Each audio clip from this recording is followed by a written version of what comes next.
ഈ ഭാഗത്തുനിന്ന് യുദ്ധസമയത്ത് രക്തസാക്ഷികളായിട്ടുള്ളവരുടെ ഫോട്ടോസുകൾ ഇവിടെ പതിച്ചിട്ടുണ്ട്. അതിനൊത്ത നടുക്കായിട്ട് വലിയൊരു പ്ലാഗും. അത് ഈ പാർക്കിൻ്റെ ഒത്ത നടുക്കായിട്ട് നിന്നാണ്.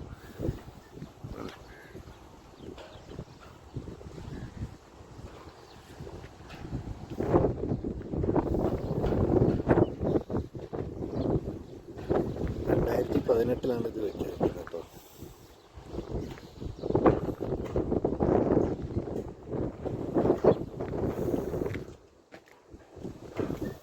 ഇത്രയും പേര് ഇവിടെ രക്തസാക്ഷികളായതാണ്.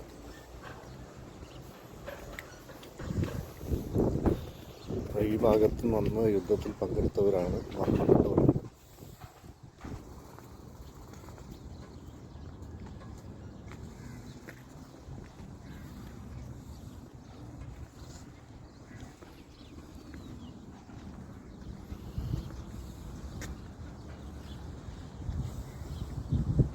കള്ളിമുള്ളിച്ചെടിയാണ് കേട്ടോ.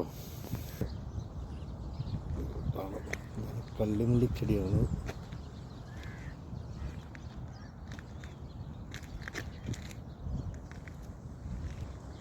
വാട്ടർ ഫൗണ്ടിങ് 2 ഉണ്ട്. ഇതൊരു വിശ്രമ കേന്ദ്രമാണ്. നടന്നു കഴിയുന്നവർക്ക് വൈകിട്ട് ഇവിടെ വരണം. വൈകിട്ട് നല്ല വൈബാണ് ഇവിടെ.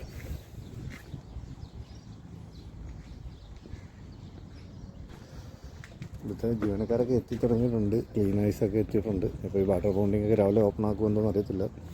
ചിലപ്പം വൃത്തിയാക്കാൻ വേണ്ടി കാണാം. ഓപ്പൺ ആക്കുമെന്നുണ്ടെങ്കിൽ നമുക്ക് കാണാം.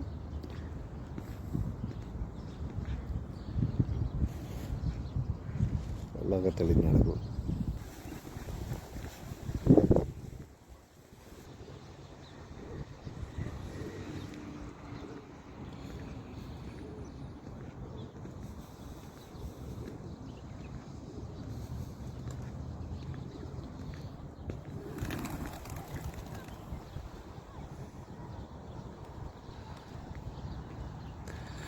ആരങ്ങളും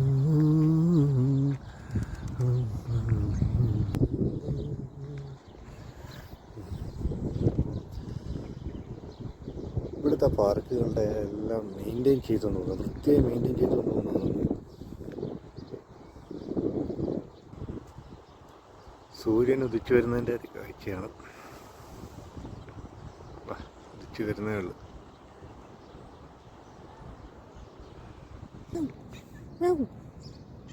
എന്താണ് രാവിലെ എന്താ എൻ്റെ രാവിലെ എവിടുന്ന് ഇത് ഉറക്കമൊന്നും ഇല്ലേ? Bye bye. നമ്മളങ്ങനെ പാർക്കിൽ നിന്ന് പുറത്തോട്ടിറങ്ങിയാണ്. പുറത്തോട്ടിറങ്ങിയ റോഡിൻ്റെ സൈഡിലൂടെ നടക്കാമെന്ന് വെച്ചു. അങ്ങനെ വന്നപ്പോൾ കണ്ടായിരുന്നു ഒരു പഴയ മോഡൽ ഫോർഡ് വണ്ടി ഇറങ്ങുന്നുണ്ടോ.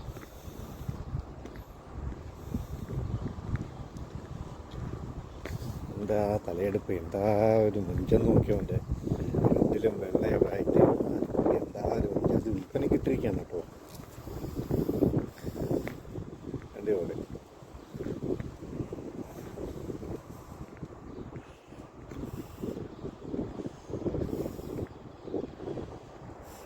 കണ്ണുമോറൊക്കെ കണ്ട്. ബോട്ടുകൾ കണ്ടോ? ഞാൻ പല വീഡിയോകളിലും പറഞ്ഞിട്ടുള്ളതാണ്. പണ്ട് കാലത്ത് ഇവർക്ക് മത്സ്യബന്ധനവുമായി ബന്ധപ്പെട്ടായിരുന്നു മിക്ക വീടുകളിലും ബോട്ടുകളുണ്ടാവും. ഇവിടെ മദ്രസയുടെ മുമ്പിൽ കണ്ടൊരു ഇതാണ് സൂര്യകാന്തി. സൺഫ്ലവർ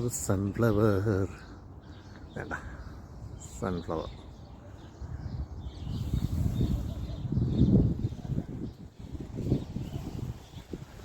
ഇത് മദ്രസയുടെ മുമ്പിൽ കുട്ടികൾ വെച്ച് വളർത്തുന്ന രസമുണ്ട്. 1-2 പൂവൊക്കെ പിടിച്ചിട്ടുണ്ട്.